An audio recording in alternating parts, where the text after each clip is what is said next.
বিবি পায়রা পায়রা, বিবি পায়রা পায়রা, বিবি পায়রা পায়রা, বিবি ও মামা, দেখো না আমার চুলটা হিরোর মতো লাগছে না?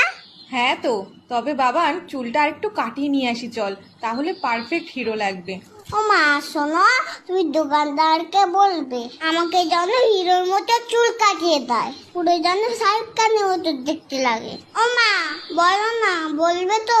বলবে না তো?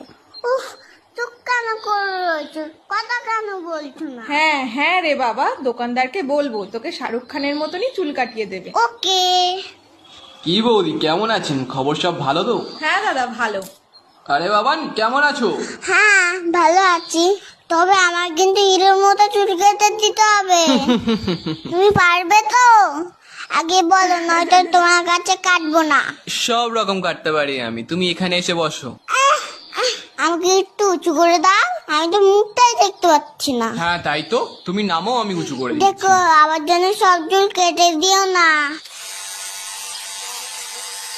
আহ বাবা নড়ো না, কান টান কেটে যাবে কিন্তু। ও দাদা, একেবারে মুড়ো করে কেটে দেবেন। হ্যাঁ হ্যাঁ, বুঝেছি বুঝেছি। আমার চুলগুলো কোথায় গেল? ও বাবান, তুমি কাঁদছো কেন? তোমাকে তো রোজনীকান্তের মতো লাগছে দেখতে।